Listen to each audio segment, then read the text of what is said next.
A paz do Senhor Jesus, seja bem-vindo a mais uma pré-aula da nossa Escola Bíblica Dominical, aqui da Assembleia de Deus em Joinville. Eu sou o pastor Eduardo Sônego e estou aqui para comentar a lição de número 7 desse trimestre, que tem como título Uma Igreja que não teme a perseguição. O texto áureo para essa lição encontra-se no livro de Atos, capítulo 5, versículo 29, que nos diz: Porém, respondendo Pedro e os apóstolos disseram: Mais importa obedecer a Deus do que aos homens. A verdade prática nos diz que, em relação à verdadeira igreja cristã, há duas verdades inegáveis. Primeiro, a igreja será perseguida. Segundo, Deus a protegerá. A leitura bíblica que será feita em classe, ela está dividida em 2 textos, de Atos. O primeiro é capítulo 5 e versículo 25 ao 32, e o segundo texto é Atos capítulo 12, dos versículos 1 ao 5. Esse texto, essa leitura é muito importante para sustentar e embasar todo o contexto da nossa lição. E aproveitando, você chegou até aqui, já quero deixar aqui o convite para que você se inscreva no nosso canal, deixe também o seu like, né, a sua contribuição.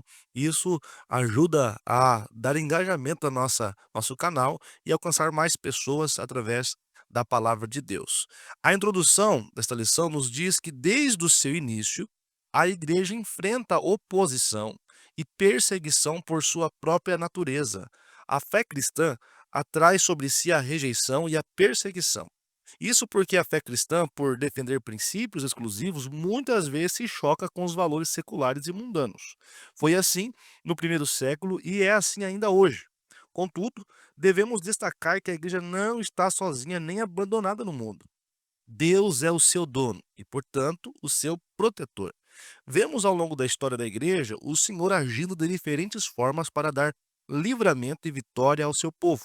Assim, nesta lição veremos como Deus faz isso, capacitando e empoderando o seu povo para viver no meio de um mundo hostil. Claro que hoje nós vamos falar estritamente sobre essa perseguição que se deu no período da igreja primitiva, mas se tivéssemos um espaço, com certeza poderíamos elencar aqui as fases da história da igreja cristã e as variáveis metodologias de perseguição que foram instauradas nesses períodos da história contra a igreja de Cristo. São inúmeros eventos que dão conta desse modelo de perseguição que foi feito por muito tempo contra a igreja cristã e ainda hoje se dá em alguns países, em alguns regimes, no Brasil, talvez numa forma mais ideológica, mas é ainda uma perseguição, visível, notória, mas com o propósito da lição é mostrar que a igreja primitiva venceu a perseguição em Cristo, também venceremos essas perseguições e a igreja avançará sempre, porque o dono da igreja é Jesus Cristo. Lá em Daniel, no capítulo 2, a título de exemplo, nós vamos lembrar, me recordei agora, daquele episódio em que Nabucodonosor teve um sonho, e Daniel interpreta o sonho. E a interpretação é basicamente o seguinte: uma estátua com alguns elementos metálicos, cabeça de ouro, braço de prata, ventre de bronze, pernas de ferro e os pés era ferro misturado com barro. Cada parte metálica representava um reino. E de repente, o texto diz que uma pedra, uma pequena pedra, sem o auxílio de mão, ela cai do monte. E essa pequena pedra, ela derruba e cai bem no pé da estátua, e que derruba toda aquela estátua. E essa pedrinha, ela começa a crescer, crescer e ela enche toda a terra. Essa pedrinha é o reino de Cristo, e essa pedra ela está se expandindo cada vez mais. Perceba que algo que começou tão pequeno, se tornará grande e cobrirá toda a terra. Este é o reino de Cristo. O reino dele é infalível. Ele não está apto à falência, porque é o reino daquele que é justo, aquele que é soberano, aquele que é eterno. A igreja sempre vencerá, sempre avançará, mesmo em meio às perseguições e tribulações, a igreja vence. O primeiro tópico diz: a igreja perseguida. O primeiro subtópico fala sobre os perseguidores, claro, né, só reforçando dentro desse contexto de uma igreja primitiva, a igreja de Jerusalém. Na Bíblia, Vemos que as autoridades religiosas da época dos apóstolos começaram a se opor à igreja. Atos 5 menciona três grupos: os sacerdotes, os saduceus e o capitão do templo. Esses três grupos religiosos foram responsáveis em começar ali de forma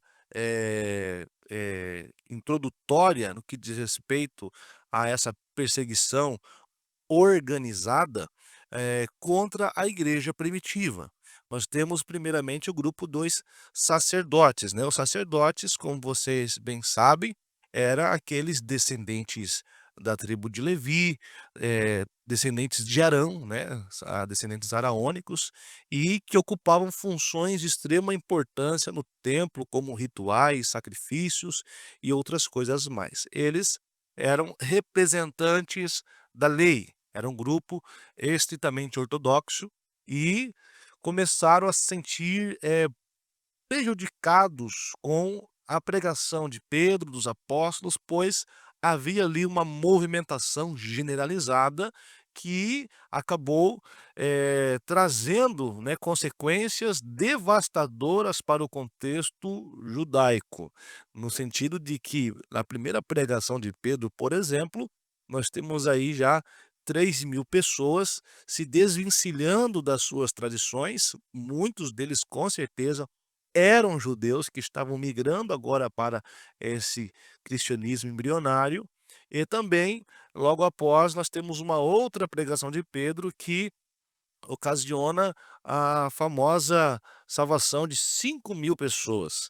Imagine você estar num lugar, um lugar que relativamente comparado aos nossos dias pequeno, ter ali aproximadamente 8.000 pessoas agora se desvencilhando da sua cultura, da sua tradição, para migrar para uma outra linha de pensamento, uma outra cosmovisão. Era isso que estava acontecendo.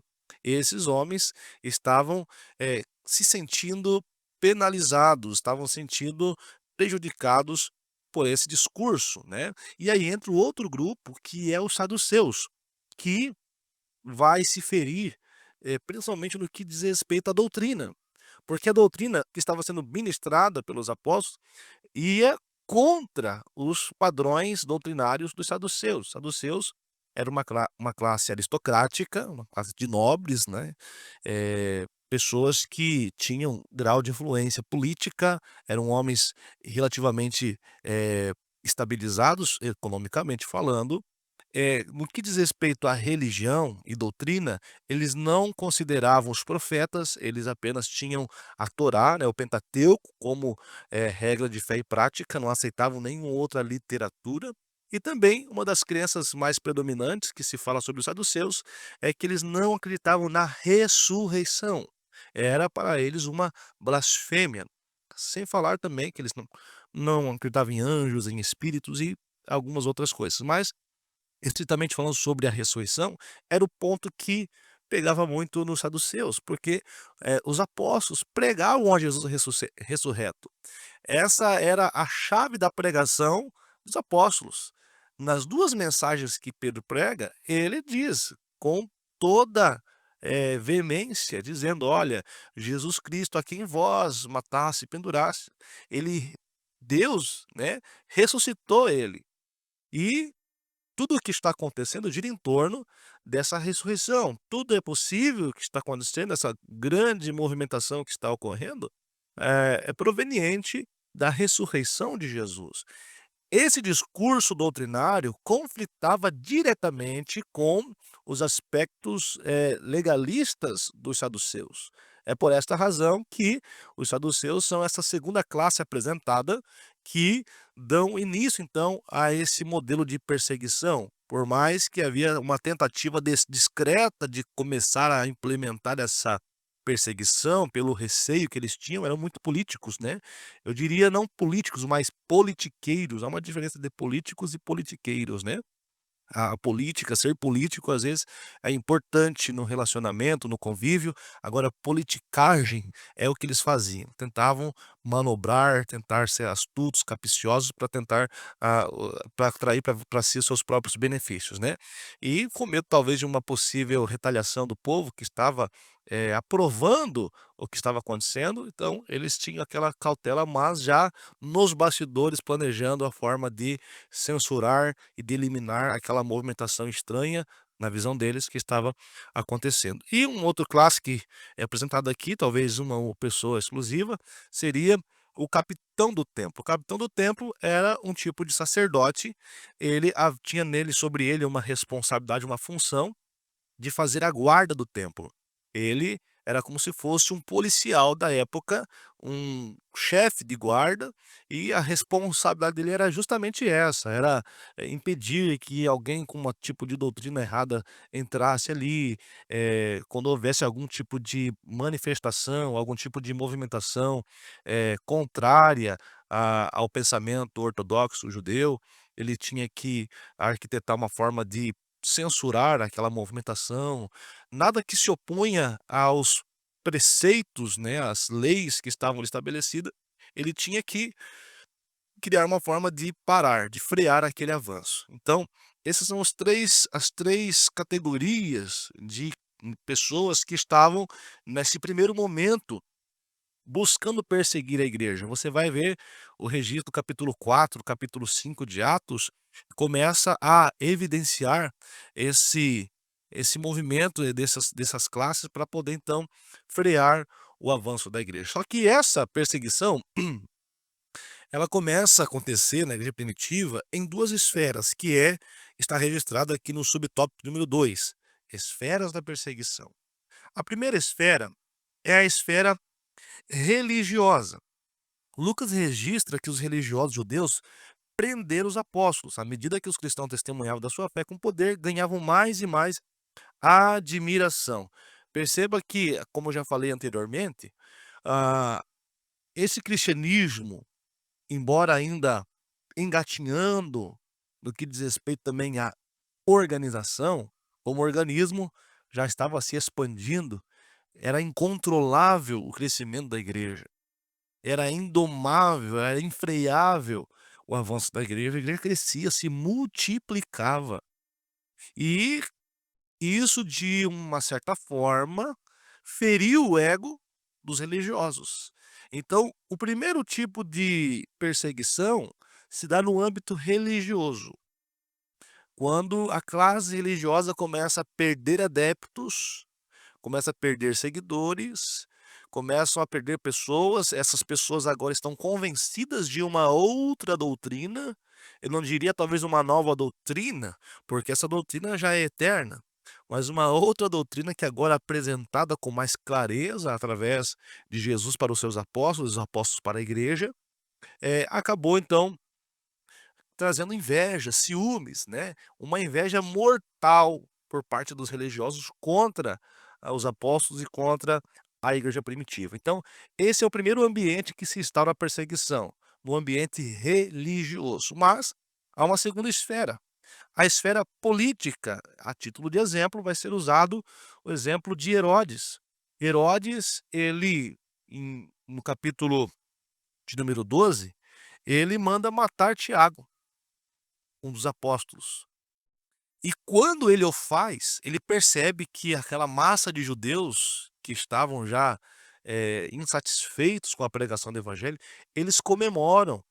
Ou seja, essa ação, politicamente falando, beneficiou Herodes, né, porque aquele grupo de judeus acabaram, ovacionando, o comportamento de Herodes, e isso colocou como o herói da pátria. Então, aqui começa a surgir a perseguição contra a igreja no sentido político, né, e posteriormente em outros tempos, nós vamos ver que a perseguição também, por muitos anos, ela se deu dentro do aspecto político, infelizmente. E até hoje, a política, ela é responsável pela perseguição de muitos cristãos em muitos países, mas o seu início se deu nesse ambiente da igreja primitiva em Jerusalém. Mas, contudo, nós sabemos que Deus sempre foi misericordioso e deu livramento para a sua noiva. Subtópico número 3: a igreja, ela enfrentará oposição. A igreja sempre enfrentará opositores de um jeito ou de outro. Isso acontece porque o cristianismo bíblico, por sua natureza, acolhe a todos, mas também estabelece princípios para quem deseja segui-lo. Perceba que o cristianismo, ele surge como a primeira religião inclusiva do mundo. E a palavra inclusiva não se dá dentro daquele aspecto que nós conhecemos hoje contemporaneamente, né. A inclusão da igreja é aquela inclusão de abraçar quem chega, mas não de aceitar a forma que está, né, sempre aquela mesma linha de pensamento que a igreja prega desde que ela começou. Então a igreja cristã é uma igreja que abraça a todas. Foi a primeira religião com esse comportamento de acolher a todos que se aproximavam dela e que desejassem estar nela, né. Só que, como diz aqui o nosso comentarista, mas também estabelece princípio para quem deseja segui-lo, né. Então, a igreja, ela sofre a oposição, por quê? Porque por mais que ela acolhe, por mais que ela abraça, ela tem valores, ela tem princípios que são necessários ser seguidos. E por zelar por esses princípios, a igreja sofre oposição, porque esses princípios vão contra o modelo pagão, vão contra os modelos políticos, vão contra os modelos, que se instauram no mundo, né, esse legalismo, essa libertinagem, vai contra. O evangelho, ele vai contra tudo aquilo que é conveniente para o mundo, né, aquilo que para o mundo é tolerável, aquilo que no mundo talvez seja uma regra de convivência, de conveniência, o evangelho se opõe, porque o evangelho zela por princípios, e esses princípios, às vezes, por ser pregado com veemência, às vezes por ser preservado, acaba colocando a igreja na mira dos seus opositores e surge então ali as perseguições. De uma forma ou de outra, religiosa ou política, a igreja sempre sofreu e sempre sofrerá perseguições. Tópico de número 2: a igreja protegida. O primeiro subtópico diz: um anjo de Deus. Esse anjo aqui é famoso. Sempre presente, Deus sempre envia um anjo para dar livramento para a sua igreja, para os seus servos. Lucas destaca que em meio à perseguição, Deus provê livramento para os apóstolos. A igreja não era apenas perseguida, mas também protegida. Aqui a igreja contou com a presença de anjos, seres de natureza totalmente sobrenatural. Não é incomum a presença de anjos no livro de Atos. Eles estiveram presentes na libertação de Pedro, Felipe em sua missão evangelística, em missão na casa do centurião romano, Cornélio, e com o apóstolo Paulo em alto mar. Perceba que é registrado inúmeros eventos onde Deus envia um anjo.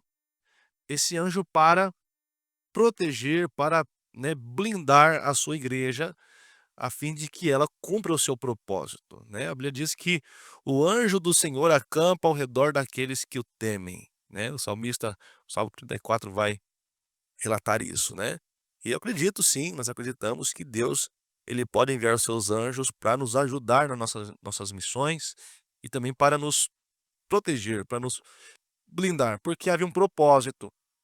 Deus queria fazer concluir esse propósito. É claro que chegará uma hora que todos nós precisaremos chegar ao fim da partida, ao fim na linha de chegada, mas só chegaremos lá no tempo em que Deus decidir ser melhor, e enquanto isso não chega, não há ninguém no mundo que possa frear o propósito. E para isso, se for necessário, Deus envia um anjo para então blindar, para camuflar a sua igreja, para protegê-la de todas as perseguições, assim como foi com Pedro, assim como foi com Felipe, assim como foi na casa do centurião Cornélio, assim também pode ser na minha e na sua vida. A intercessão da igreja, Atos 12:5 diz que a igreja fazia contínua oração por Pedro. O mesmo texto bíblico que mostra um anjo no cenário da libertação de Pedro também revela a igreja como agente ativo nessa libertação. Há pouco tempo antes, houve ali, né, o martírio de Tiago. A igreja, se assustou, com certeza, com o que acontecera. Por esta razão, intensificou as suas orações em relação aos outros apóstolos, incluindo Pedro, né, que era ali o pastor da igreja em Jerusalém. E então, Pedro fora preso e a igreja fazia contínua oração. A importância de orar também pelos nossos representantes, as pessoas que estão acima de nós, as pessoas que darão conta de Deus, das nossas almas. Então a igreja fazia contínua oração, intercedia pelo apóstolo Pedro, intercedia pela obra, colocava nos seus joelhos o avanço da igreja. A oração, a intercessão, ela se faz necessária. Ela é importante para que uma igreja permaneça viva. A oração, a intercessão, ela é o pulmão da igreja. Ela faz a igreja respirar, ela faz a igreja caminhar, ela faz a igreja continuar viva. A intercessão da igreja em Jerusalém foi responsável em dar livramento para o apóstolo Pedro. A oração da igreja foi responsável também pelo livramento de naufrágio do apóstolo Paulo. A oração da igreja em Jerusalém foi responsável para que aqueles homens de Deus continuassem avançando, pregando, salvando, através deles, vidas sendo baseadas com o Espírito Santo, sendo libertas de demônios, através da intercessão. Uma igreja que ora pelos seus representantes, uma igreja que intercede pelos seus membros, é uma igreja viva, é uma igreja ativa, é uma igreja que vence as perseguições com graça e no poder de Deus. O valor da oração. Essa passagem bíblica, assim como muitas outras, mostra o grande valor da oração. Enquanto cristãos oravam, o lugar que estavam tremeu. A oração de um justo pode muito em seus efeitos. Charles Spurgeon diz que a distância entre o problema e a solução é a distância entre o joelho e o chão. O segredo para vencer as perseguições, os conflitos, para vencer todas as artimanhas do nosso adversário é a oração. A oração movimenta o crente. A oração dá ânimo. A oração nos conecta a Deus. Quanto mais perto de Deus nós estamos, mais fortalecidos nós ficamos, porque Ele nos dá graça. Não podemos subestimar o poder da oração. A conhecida frase muita oração, muito poder, pouca oração, pouco poder, ainda continua atual. Muita oração, muito poder. Pouca oração, pouco poder. Vamos fazer como uma igreja primitiva. É uma igreja que não tinha recursos bélicos, não tinha armas, não tinha arsenal. O único arsenal que eles tinham não era físico, era espiritual. A maior arma que eles tinham era a oração. A oração da igreja movimentava e fazia com que a igreja avançasse. Tópico número 3, a igreja destemida. Primeiro subtópico, testemunho com poder. Tão logo foram libertos os apóstolos, começaram a testemunhar da sua fé. De nenhuma forma se sentiram intimidados, estavam capacitados pelo poder do alto. Irmãos, uma evidência clara de que, claro, que essa lição ela é bem pragmática, ela é bem prática, é, é, ela dispensa um pouco aspectos estritamente teológicos, embora tenhamos aqui alguns aspectos teológicos, né? Mas ela é uma lição prática, ela é uma lição que nos orienta, nos dá norte em relação ao nosso comportamento como igreja também. E o que o tópico número 3 e o subtópico número 1 está nos dizendo, que esses homens, eles estavam tão dominados pelo chamado, dominados pela vontade de Deus, estavam tão convictos da sua fé, que embora as inúmeras perseguições, embora as inúmeras adversidades que eles enfrentavam, eles passavam por esses momentos convictos e até mesmo contentes, alegres pelo fato de poder padecer por Cristo. O troféu que eles carregavam era justamente esse.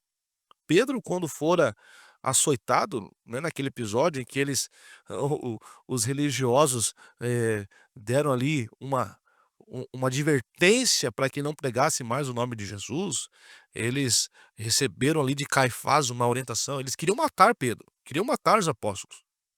Mas Caifás se levanta e diz: não, vamos fazer o seguinte, ó, levantou dois aí já, e teve um até que trouxe 400 homens com ele num movimento e esse homem morreu e os seus seguidores se dispersaram. Depois levantou um outro também aí com um discurso, alguns seguiram, mas logo se dispersaram também. Deixa esses homens.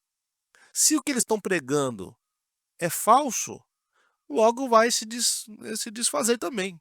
Mas se é verdadeiro o que eles pregam, por que nós vamos lutar contra Deus? E aí os religiosos concordaram com Caifás, mas ainda assim, maltrataram Pedro, açoitaram Pedro, fizeram essa atrocidade com ele. Talvez você pense, poxa, Pedro saiu dali tão entristecido, saiu contente, saiu alegre. O troféu dele era poder dizer: eu sofri fisicamente pelo meu Jesus. Eu senti na minha carne, eu senti na minha pele o sofrimento e tudo isso por pregar o evangelho a Cristo. Eu estou satisfeito. Sensação de missão cumprida. O crente é assim. O crente, quando ele não passa por adversidades, por provações, alguma coisa está errado. Se você teme a Deus, se você é um genuíno cristão, pode ter certeza que sempre vai ter alguma coisa para poder colocar-nos à prova. Porque a prova, ela nos amadurece, assim como foi na vida de Pedro, dos apóstolos, da igreja primitiva, e eles saíram testemunhando com poder. O testemunho não era apenas saudosismo, o testemunho não era apenas reclamações, o testemunho era de poder, era poder apontar para o sofrimento, apontar para o que passou e utilizar aquilo como um impulso para a igreja, uma catapulta para impulsionar, para lançar ainda mais a igreja avante, a igreja perseverante. Esse era o testemunho de poder. E isso só se dava por conta do que está registrado aqui no segundo subtópico. Convictos de sua fé. Lucas registra a ousadia do testemunho de Pedro. Nesse texto temos uma clara defesa dos valores cristãos. Ele mostra que a igreja primitiva não negociava a sua fé. Houve um interrogatório. Pedro estava no centro do interrogatório, no meio do sinédrio. Grandes autoridades judaicas, ortodoxas, estavam ali. E tentando convencer a Pedro, tentando censurar a Pedro de pregar a Jesus e a ressurreição. Pedro se levanta como um homem de Deus. O texto confirma, lá no finalzinho, que era um homem iletrado, sem muitos recursos acadêmicos, mas a pregação dele, a mensagem dele, era uma mensagem de poder. Era uma autoridade que eles nunca tinham visto antes. De modo que o testemunho de Pedro e a sua pregação, o seu discurso, silenciou aquela classe religiosa, porque esse discurso não vinha dele. Esse discurso de Pedro já não era algo que não era familiar. Lembra quando Jesus pergunta: "O que os outros dizem sobre mim?" E aí alguém vai se levantar e dizer: "Uns diz que você é o João Batista, outros diz que é Elias. E vocês, o que dizem de mim?" Pedro se levanta e diz: "Tu és o Cristo, o Filho de Deus vivo." Jesus olha para ele e diz: "Isso não veio de ti, isso veio do céu." Jesus estava ensinando Pedro que todos os discursos proféticos, doutrinários, espirituais, por mais que nós estudamos, lemos, mas é Deus quem nos dá. E aqui, mais uma vez, pelas capacidades humanas de Pedro seria impossível, mas porque veio do céu, veio do alto. Essa mensagem atingiu o coração até mesmo daqueles que estavam com o coração endurecido e silenciaram-se diante de tal discurso, porque o discurso vinha de Deus. Glória a Jesus. Para nós finalizarmos nossa lição, a conclusão. Vimos como uma igreja capacitada pelo Espírito enfrenta perseguições. O cristão, portanto, não deve se assustar com elas. No contexto do cristianismo bíblico, essa é a regra, não é a exceção. Ninguém gosta de ser perseguido, contudo, as Escrituras nos previnem a respeito da realidade da perseguição na jornada cristã. Isso não significa que o sofrimento deve ser um alvo a ser alcançado, mas que devemos estar conscientes de que não podemos evitá-lo. Portanto, nosso foco deve estar em Deus, pois Ele é quem pode nos guardar e capacitar no meio do sofrimento. Glória a Deus, chegamos ao fim de mais uma lição. Que Deus em Cristo abençoe a cada um de nós. Muito obrigado por ficar até aqui comigo. Até a próxima, se Deus nos permitir. A paz do Senhor.